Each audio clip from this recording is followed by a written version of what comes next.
Guys, welcome back to my channel. Thank you very much for joining me. For today's video, we're going to talk about the exponential model and how to determine if it's a growth or a decay. We can also tell the growth rate and the decay rate. So let's go along. So the equation for your exponential model is denoted by y equal ab to the x, where y is your dependent variable or your response variable. A here is your initial value slash your y-intercept, hence your starting point.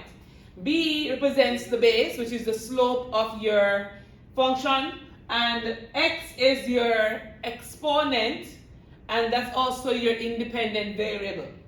Alright, so how to tell if the function is growing or decaying? So when the slope is greater than 1, we say it's a growth. If you're given as percent, if it's greater than 100%, it's a growth by whatever the extra amount is. So if you see, for example, a function is a slope or base is where b is equal to 106%. Here, 100 would be the base, and the 6% would be whatever is extra. So here we'll say it's a growth of 6%. So whatever the extra is above the 100, it's a growth of 6%. Another way you can understand this is to say 106 minus the base, which is 100, will give you 6. So 6% here, as mentioned, would be the growth rate. When the slope is less than 1, we say it's decaying. And it's decaying by whatever it lost from 100 or whatever it lost from, it loses from 1. So if, for example, your slope came out to be 96%. Attention students, we have 3 buses here. Bus 405, bus 402, and Jack Primus, and bus 408, all of Daniel Island.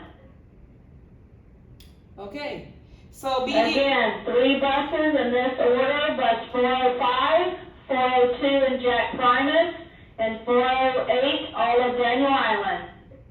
Okay, so B is equal to 96% here. So you see that it's less than 100%, which is normally the base of it. So whatever it loses from 100, that would be your decay rate. And in this case, this function here, this B value, it lost 4%. So if you added a 4% to this, you will go back to 100, which is actually the base or the probability of any event happening. So right now, you can do this. It's a 100 minus 96, which will give you 4, and you know it lost 4%. So that's your decay rate of 4%. All right? So again, different places you go, they have different meaning for this. So again, exponential decay, you realize that your slope is greater than 0 but less than 1. Exponential growth, your slope is greater than 1 and your intercept is greater than 0. Meaning it doesn't start at the origin of your function. Let's move on. So when you're going to be identifying your growth or decay, it's always good. Last call for bus 405, last call for bus 402 and Jack Primus, and last call for bus 408 and all of Daniel Island. It's always good to be able to calculate from a decimal to a percent. Reason being, sometimes you will be given as decimals to know the exact point of your function and to know how much it lost as a percent. You know, some people have that issue. So to convert these points to percents, there are 2 ways of doing this. We can either multiply this by 100, or we can move 2 places to your right of a decimal point. So let me show you. So for example, 0.85 can be 1, 2. So the 85% would be the value for that. Or if you say 0.85 times 100, it also gives you 85% if you should use your calculator. Alright, so for example, this one, 0.4, you move 2 places to your right, where you see the space empty, put a 0 as a placeholder, so that would be 40%. Or you can say 0.4 times 100 and also will give you 40%. For example, 1.06, we'll say 1, 2, so it's going to be 106%. So this will be an example of growth, and it grew by 6%. 1.52, you move it over 1, 2, says 152%.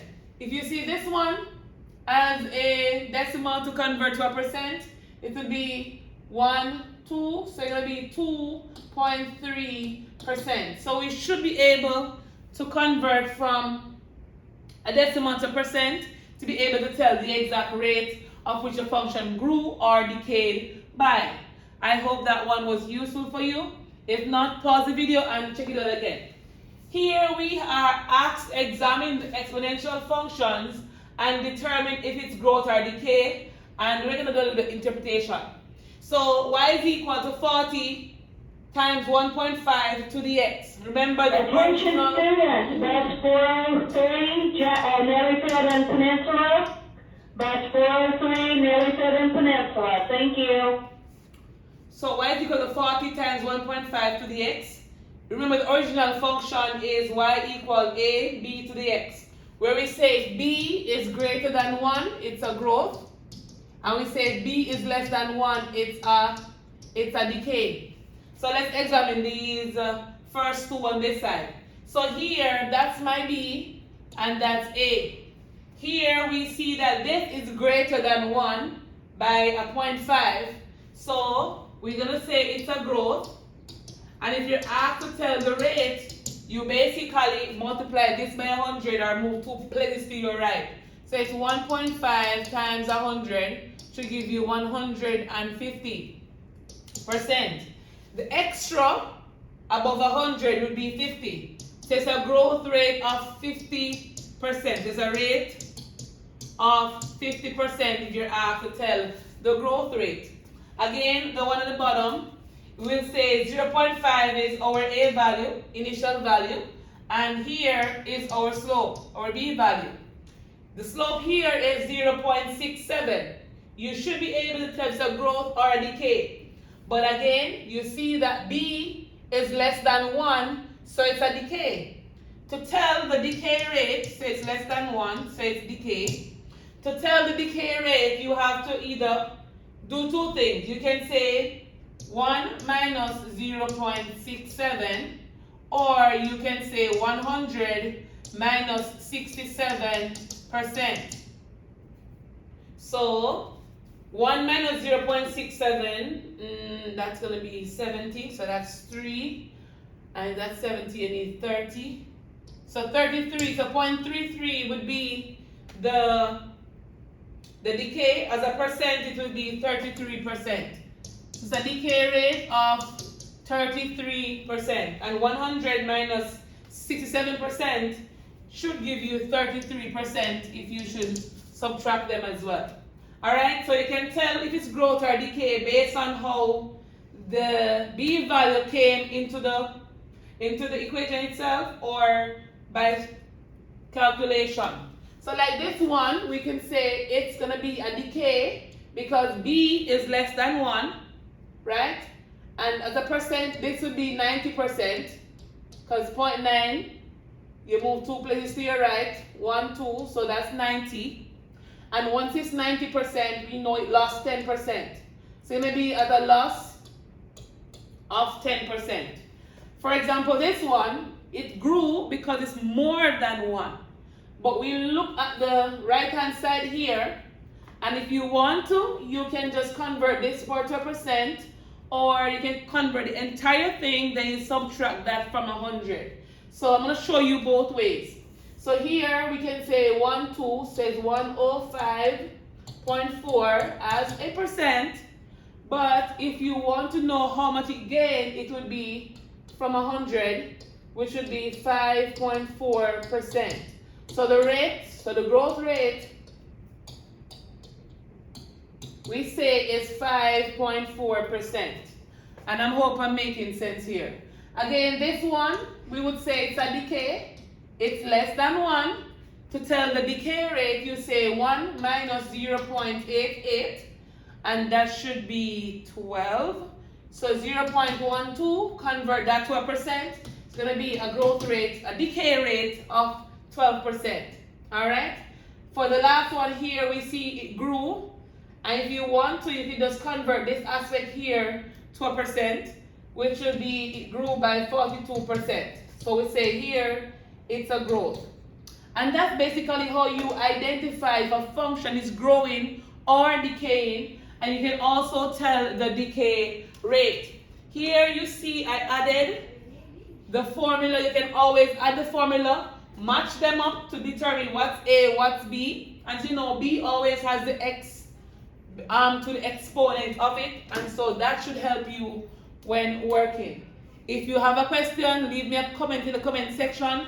And that's the quickest way I can respond to you and clarify whatever you have going on. All right, guys, I'll see you very soon.